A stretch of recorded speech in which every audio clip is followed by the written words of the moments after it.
Chers amis, quand les corps publics, que ce soit des commissions scolaires, des municipalités, des gouvernements provinciaux, le gouvernement fédéral, quand ils établissent leur budget annuel, il y a un article qui s'appelle « Service de la dette publique ». Cet article-là, il n'est jamais discuté. Le seul fait de présenter les chiffres de la dette, les chiffres du service de la dette, ce qui veut dire les intérêts à payer et les remboursements annuels quand ils peuvent sur le capital, ces chiffres-là sont approuvés sans discussion. C'est drôle parce que le Canada est un pays qui s'enrichit continuellement. Je parle de richesse, de vraie richesse du pays. Comparez le Canada d'aujourd'hui avec ce qu'il était il y a 50 ans, il y a 100 ans, ou bien du temps des pionniers, il y a 300 ans. Dans le commencement, qu'est-ce qu'il y avait au Canada? Des forêts, des bêtes dans les forêts, des Indiens qui se cachaient, des Blancs qui venaient pour essayer de faire quelque chose, qui étaient obligés de travailler dur et puis de se défendre. On ne pouvait pas produire beaucoup de richesses dans ce temps-là comme aujourd'hui. Depuis, le Canada s'est développé avec des champs, des fermes, des routes, des églises, des écoles, des hôpitaux. On a le Canada actuel immensément plus riche qu'il y a 50 ans, 100 ans, 300 ans. Pourtant, comparez la dette publique, on appelle ça dette publique, la dette publique du Canada d'aujourd'hui avec le Canada de ce temps-là, d'il y a 50 ans, 100 ans, 300 ans. La dette publique, la somme des dettes municipales, provinciales, fédérales, sans compter les dettes scolaires, les dettes de fabrique et d'autres. Pour remarquer une chose, on est beaucoup plus riche, beaucoup plus développé et beaucoup plus endetté. Comment cela se fait? Qui est-ce qui a développé la richesse du pays? À qui sont dues ces routes, ces écoles, ces hôpitaux, ces chemins de fer, ces églises, tout ce développement, ces fermes, ces usines? Qui est-ce qui a monté tout ça? C'est la population du pays, évidemment, ça ne s'est pas monté tout seul. C'est la population du pays qui a fait cela, oui. Et puis c'est elle qui est endettée pour toutes ces choses-là. Elle est endettée, obligée de payer les choses qu'elle a fait elle-même, obligée de payer, et de payer à qui?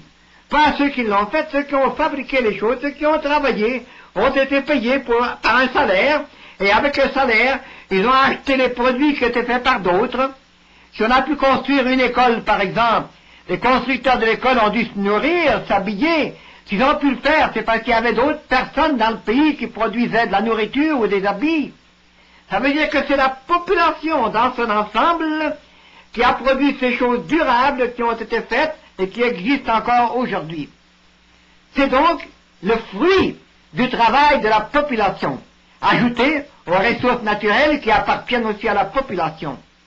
Comment ça se fait que la population est endettée pour les choses qu'elle-même a produites? Et non seulement elle a fait payer pour ce qu'elle a produit elle-même, mais elle a fait payer plus que le prix de ce que ça a coûté. Par exemple, vous empruntez pour bâtir une école, vous bâtissez l'école, c'est la population du pays qui fait tout ça, tout ce qu'il faut pour bâtir, bien pour nourrir ceux qui bâtissent, etc. L'école a peut-être coûté 300 000 $, vous allez prendre 20 ans pour rembourser ça, vous remboursez deux fois, une fois et demie, deux fois, ça fait davantage le prix si on prend plus de temps. Pourtant, on devrait payer que ce que l'on consomme. Vous achetez un pain, vous ne le mangez rien qu'une fois. Si on vous le fait payer 3 fois, vous dites c'est absurde. J'ai acheté mon pain, je ne peux pas le consommer 3 fois, je ne vais le payer rien qu'une fois. Bien, les écoles, on les consomme même pas toutes et on les a déjà payées 2 fois, quelquefois 3 fois. Le maire de la ville de Kenogami nous disait un jour, notre aqueduc municipal, on l'a déjà payé 3 fois et demi et puis on le doit encore. Est-ce qu'il est encore debout de votre aqueduc? Certainement. Alors vous l'avez pas consommé, vous l'avez même pas consommé une fois, vous l'avez payé 3 fois et demi? C'est absurde, ils comprenaient bien ça, c'est absurde. Pourquoi est-ce que c'est le même? C'est à cause d'un système financier absurde. Oh, un système financier voleur. Il a commencé par voler le crédit de la société. Qu'est-ce que c'est que le crédit de la société? C'est ce qui fait confiance au pays, à la population qui l'habite. Le crédit, c'est la base de l'argent. L'argent servirait à rien s'il n'y avait pas de produit dans le pays. Et ça servirait à rien de faire de l'argent s'il n'y avait pas une population pour exploiter les ressources naturelles pour faire des produits. L'argent est basé sur la capacité de produire de la population. Cette capacité de produire appartient à la population. Il y a bien le crédit personnel d'un ouvrier, le crédit personnel d'un autre, mais s'ils travaillaient isolément, sans rapport les uns avec les autres, chacun essayant de faire tout pour lui-même, il y aurait beaucoup moins de production. Ce beaucoup plus de production, c'est ça qui est le crédit de la société. C'est le crédit social. Or, les financiers, plus particulièrement les banquiers, ont pris, pour ainsi dire, la propriété de ce crédit social, ils transforment eux-mêmes en argent. Ça n'est même pas le gouvernement qui change ce crédit de la société en argent. Ça n'est pas nous, ça n'est pas la population. Nous, nos représentants, ce sont les banquiers seuls qui ont le pouvoir, parce qu'on leur a donné le droit là, ils ont le pouvoir légal de changer le crédit de la société en argent. Et quand ils l'ont changé, ils prêtent cet argent-là. À qui le prêtent-ils? Aux propriétaires du crédit social. Ils le prêtent aux producteurs pour produire. Ils le prêtent à la population pour faire des choses. Et après l'avoir prêté, ils vous le rembourserez. Et vous me paierez de l'intérêt encore pour avoir pris votre crédit puis vous l'avoir prêté. Peut-on imaginer quelque chose de plus absurde? Et le résultat de tout cela, c'est que la production et les producteurs sont à la merci de ceux qui prêtent le crédit de la société. Ils sont à leur merci. Les financiers, les banquiers qui vont prêter de l'argent peuvent refuser de le prêter ou mettre des conditions impossibles. Ils mettent l'intérêt, le terme qu'ils veulent pour se faire rembourser. Si on n'accepte pas leurs conditions, on est obligé de se passer de l'argent, de se passer du crédit qui nous appartient. Et si on accepte leurs conditions, on s'endette. Et on s'endette pour toute la production qu'on va faire et au-delà. Et à cause de cela, bien, il y a la production souvent paralysée, ralentie, et on n'est pas les propriétaires clairs de ce que l'on produit. Voilà du côté de la production. À part de cela, comment faire pour se procurer les produits qu'on a faits? Il y a des produits qui sont à vendre. Les écoles ne sont pas à vendre, elles sont à utiliser. Mais il y a des produits qui sont à vendre, qu'on appelle les biens de consommation. Il y en a dans les magasins, ces produits-là. On en a besoin dans nos maisons. Que faut-il faire pour les obtenir? Il faut les payer. Avec quoi? Avec de l'argent. Ah, où est-il né cet argent-là? Il est né dans les banques.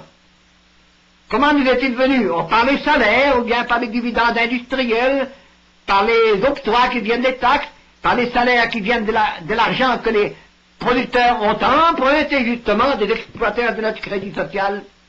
Et l'argent qui nous vient par les salaires et autrement n'est jamais égal au prix. Parce que dans le prix, il y a d'autres choses, il y a des charges financières, il y a justement l'intérêt qu'il faut rembourser aux banquiers. Il y a des paiements qu'il faut lui faire avant même que le produit vienne sur le marché. Ensuite, il y a des taxes qu'il faut donner au gouvernement pour le service de la dette publique. Il y a des réserves qui sont obligées de faire pour remplacer les biens quand ils vont être usés. Tout ça, c'est pas distribué, cet argent-là, il est dans le prix. On n'est pas capable de les payer, et le système financier, devant notre incapacité de payer, nous laisse dans la dèche. On reste là, avec des besoins, en face de la production abondante qui est faite. Et en face de la production éminemment plus abondante qui pourrait être faite, si on n'y mettait pas justement l'obstacle financier. Quand vous avez 500 000 chômeurs dans un pays, ça représente une production d'au moins 2 milliards de richesses, qui n'est pas faite. Et de la production pas faite dans l'année, pourquoi? Parce qu'on a laissé les chômeurs chômer, pourquoi? Parce qu'on n'avait pas l'argent pour acheter la production qui était faite. La population dans son ensemble n'est pas capable de payer la production qu'elle fait.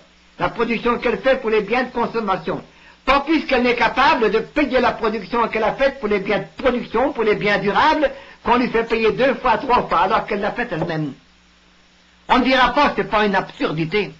C'est le vol le plus manifeste, le plus gigantesque qui ait jamais été inventé. La plus grosse escroquerie de tous les temps. On emprisonne des petits voleurs qui volent pas millionième de cela. Ils appellent petits voleurs, les trop gros. Ils ont volé 100 piastres, 1000 piastres. Ce n'est rien. Quand les financiers nous volent 1 milliard tous les ans. Et on laisse faire ça. Et il y en a qui s'amusent avec les partis politiques pour s'occuper de ce problème-là. Il y en a qui, au lieu de frapper sur le système financier, frappent sur d'autres. Les ouvriers, par exemple, les syndicats, où frappent-ils? Sur le patron. C'est celui qui leur distribue un petit peu du crédit de la société, du crédit emprunté. C'est celui qui les emploie et qui leur permet d'avoir un petit peu d'argent. Les socialistes, où frappent-ils les autres? Ils frappent sur les richesses de la population. Il faut tout le temps enrôler la population au service du gouvernement. Mais tous ces gens sont dans la lune. Et les gens qui discréditent, qui sont dans le parti du crédit social, où frappent-ils les autres? Ils frappent sur les sièges parlementaires de ceux qui sont dessus. Ils veulent les mettre dehors pour s'asseoir à leur place. Ça va changer, ça. C'est pas là que ça soit le financier. C'est pas là qu'il est. Il y a bien d'autres choses que ça à faire. Et les séparatistes, monsieur, quoi frappent-ils? Ils frappent sur les Anglais. C'est le reste de la population des autres provinces du Canada. C'est pas les Anglais qui nous volent. C'est le système financier. Tous ces gens-là dépensent des énergies à tort et à travers.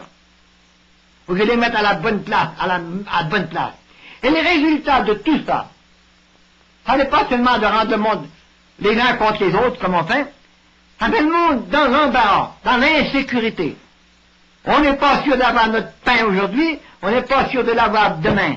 Alors que le soleil brillera encore demain, que la pluie tombera encore, que le sol produira encore, que les cultivateurs ne demanderont pas mieux que de remplir nos étagères, alors que les industriels ne demanderont pas mieux que de travailler, alors que les chômeurs ne demanderont pas mieux que d'aider à faire plus de production.